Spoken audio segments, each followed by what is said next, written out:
I think it'd be great to see a women's IPL, not just kind of the exhibition games they've done for the last couple of years, but more of a sustained tournament, which kind of really shows that India are taking women's cricket seriously. And I think if India are strong in cricket, then it's only a good thing for kind of the world game. You're listening to the MatchKitCast with me, Ben Karpinski, bringing you closer to the athletes on the MatchKit.co platform.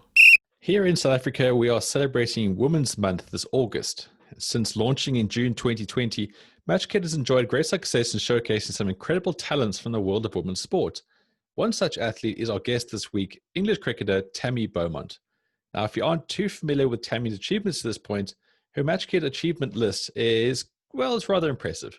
Ashes winner 2013, player of the tournament 2017 Cricket World Cup, a tournament where she was also registered as a World Cup winner. She was the Wisden Cricketer of the Year 2019, and she was awarded an MBE for services to cricket in 2018. Tammy, thanks so much for joining us today. Obviously, such an incredible career to this point, but where did it all begin for you as a cricketer?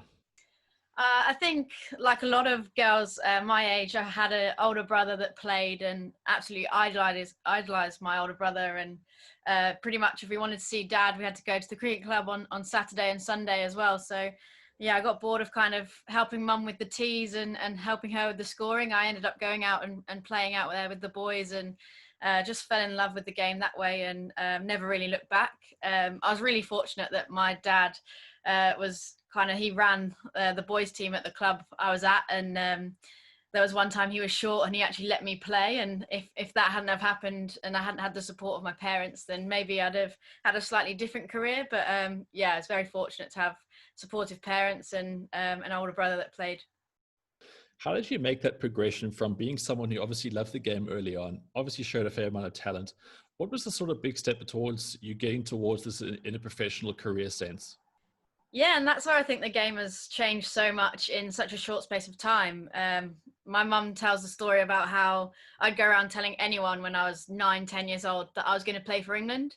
But I don't think she quite realised I meant England men, because I didn't really realise there was an England women's team until I was about 12. So for me, it's kind of changed so much, even in my lifetime. I made my England debut at 18, and even then we weren't professional. We received lottery funding from Sport England and things like that, and it developed to sort of tour fees, but we still were I was going to university. A lot of the girls were working for a charity called Chance to Shine, who eventually I took on a role with, where we were coaching in schools, trying to get young girls into cricket. And it really was only 6 years ago that we became professional and full-time players. And yeah, as much as my passion was to play for England, I never thought it would be my career as well. And that's kind of where the game's come from and where it's kind of going. And it's going at a really amazing rate, at how it's accelerating to kind of the level of professionalism now. And many countries across the world are now professionalizing their women's team, which is just absolutely amazing to see, particularly for someone like me who's so passionate about the game. To kind of see where it's come from and where it's going is just so exciting. You started your career very much like a wicketkeeper sort of batsman. You started off in the middle order. You've now progressed to top of the order, where you've definitely found your place. How different has the game been for you as far as you say, getting to professional ranks and how you work and develop your game? Obviously, physical fitness is a big thing with all sports nowadays, something you've really embraced. But how has that sort of changed in the last 4 years, especially with the emphasis on T20 crickets and obviously different skill sets? Yeah, I think even just my philosophy on fitness has changed even in just the last few years. I was always someone who was kind of naturally gifted in terms of batting and probably wicket keeping, but if you told me to go and run a 5 to 10K, it would be terrible. It's still pretty terrible probably for an athlete, but it's certainly something I've had to work on an awful lot. And also kind of my nutrition and making sure that I'm fueled correctly for training and games. That kind of level of professionalism, I think, has really changed the game. And you look back 5 years in women's cricket, and there was probably some criticism or skepticism from outside parties about whether women's cricket's worth watching, whether it was always quite a skillful game, but it kind of lacked that power aspect to it, which obviously makes men's T20 cricket so exciting. And I think actually in a World Cup in 2016, there was only literally 26 hit in the whole T20 tournament. And then you only look a couple of years later and, we're breaking all sorts of records. There's, each team's probably got 4 or 5 players that can clear the ropes at will, which is just making it so much more exciting to watch. And without that kind of backing from this kind of nutrition, the strength and conditioning, really focusing in on actually creating stronger players who also don't get injured as much, I think has really raised the game. Now, you speak about the men's game and the power game, and obviously it's very, very entrenched. I mean, it's just been around for so much longer. Do you and your peers sort of still draw so much from the men's game as far as influence, sort of inspiration and learnings of skills and abilities, or has the game kind of progressed in the women's side so much so that you're kind of more focused on your competition right now and deriving inspiration from that? Yeah, I think a few years ago, I think if I kind of look back at my role models growing up, it was the likes of Andrew Flintoff, Ricky Ponting, Justin Langer, Graham Thorpe, like all men's players. I didn't really have a female cricketer role model growing up, which I think's drastically changed. But saying that, I think now kind of we often get coaches come in from the men's game to coach us, and quite often with the bowlers, their first instinct is to be like, "Oh, I'm going to make you quicker." When actually in the women's game, being more skillful, having a little bit more maybe control and swing or seam movement actually is more important, because quite often the kind of quicker players actually go for more runs and over than anyone else. So it's kind of, there are a lot of comparables, quite often I'll look at the way Joe Root plays a sweep shot and try and kind of do that sort of thing as well. But I think there's some comparisons and some where you just have to kind of leave it alone, really. Now, obviously, your biggest sort of, I would say, heartbreak would be the T20 World Cup exit. How do you, as an individual player, kind of deal with sort of the setbacks of your sport, knowing that there is so much at stake here? And sometimes, people do feel like the women's game is obviously scrutinized a little bit harder. Yeah, I think there's been a number of times that I felt that we've had quite a lot of scrutiny, particularly when we play an Ashes Test match. I find that week quite difficult because for me, I've always wanted to play Test match cricket. I think playing in an Ashes Test is just the greatest honour that I've ever had in my career. But normally it comes with so much scrutiny that, our scoring rates are criticised, the standard of our cricket is criticised, and, they're always, the media are almost trying to get rid of it. Whereas for us, it's just such an honour to be playing it, and we absolutely love it, and we hope it never gets taken out of the calendar. But I think that's something that the older I get, the easier it is to kind of overcome those setbacks. In my early career, there was an awful lot of being in and out of the team, being dropped, having to deal with kind of poor performances. And kind of every time you have that experience, you kind of learn to get over it a lot quicker. But yeah, it's always been tough to overcome kind of setbacks. I think once it's become my job, it's even harder, because the minute you stop performing, you're thinking, am I going to lose my job here? Do I need to start looking for something else? It becomes incredibly difficult, but at the same time, I think having a good support network and kind of getting older and wiser also helps. From a sort of like average sports fan's perspective, watching between the men's game and the women's game, what would you say would be like the sort of key differences? I mean, like something that we might not know. I mean, obviously in the men's game, there's been a huge sort of like clamp down on sledging and all that kind of stuff. Is that something that was ever in the women's game that you've encountered, or do girls generally get along better? It just is a lot more competitive in a much more like sort of amicable sense.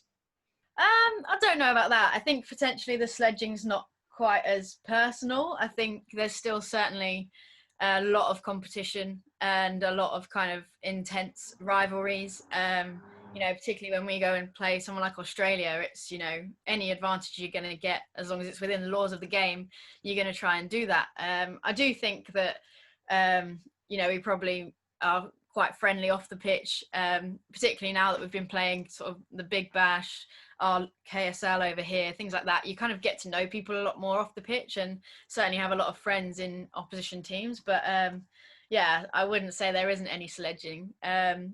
Although apparently in terms of watching the game, I've heard a lot of people say they go and watch men's cricket and they can hardly see the ball because it's too fast, but they love watching women's cricket because they're in the ground and they can actually see where the ball's going. With regards to continued growth of the women's game, and as you say, like, the idea is to bring it up more of in a sense of parity with the men's game, and it's just it's an amazing prospect and opportunity that we do have at these current times. And I believe even with the COVID, coming back from this to be able to sort of reinvigorate the sport with more emphasis on the women's game. What for you would be some of the sort of things that could take place that would definitely help in this process?